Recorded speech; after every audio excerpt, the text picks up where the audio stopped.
You say at that time that WCW had reportedly had one of the highest paid rosters in the history of the business, and you may not have said exactly that, but I think that was your point.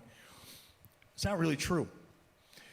A lot of the guys, Kevin Nash, Scott Hall, anybody that came over from, Hulk Hogan, Randy Savage, those guys made more money in WWF than they made for me in a guarantee. But the difference is they had to work more days. For example, Scott Hall, Kevin Nash. I only go to them because I do remember kind of some specifics of their agreements. I feel stupid talking to you in my socks, by the way. But those guys came to me in part, probably for some creative frustration and maybe knowing the handwriting was on the wall for them.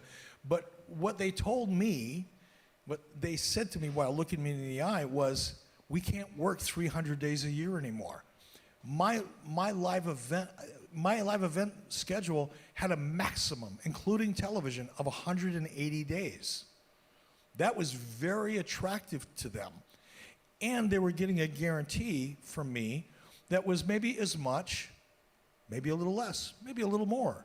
But it wasn't hugely different from what they were making at the end of the year from WWF. The difference was, for me, it was a guarantee with fewer dates. From the WWF, it was discretionary, which it still kind of is, and it required them to be away from their families and travel 300 plus days a year. Because remember, if you have to, it's like, I come here, I'm only here for 4 nights in the UK. But I had 2 days of travel to get here on the way in, and hopefully only 1 day on the way out. So, 300 days a year is a lot of freaking days when you add travel on top of that. So the guys would get home, they'd be beat up, they'd be burnt out, they'd been on the road for 10 days, 2 weeks, sometimes longer, and they get to be home for 2 days, and they get to pack and do it all over again. So a lot of guys came to me more from the WWE, more for the lifestyle and the security than the money. But they're not going to tell you that because it doesn't sound cool. The other thing is, WCW at the time, we had no licensing and no merchandising, right? Because again, I took over WCW probably not until 1994.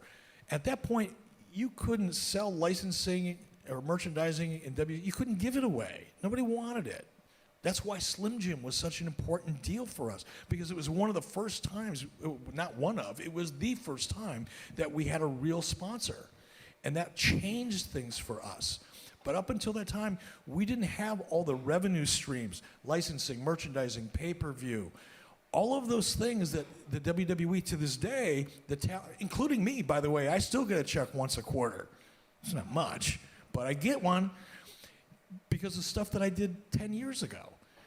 And that revenue for top talent is significant. That's why the WWE didn't have to give anybody guarantees, because they could dangle the future to that talent in a way that I couldn't.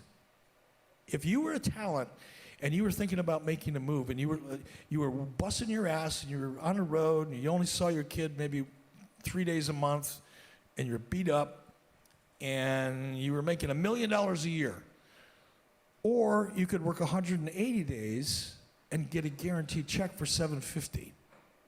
What would you do?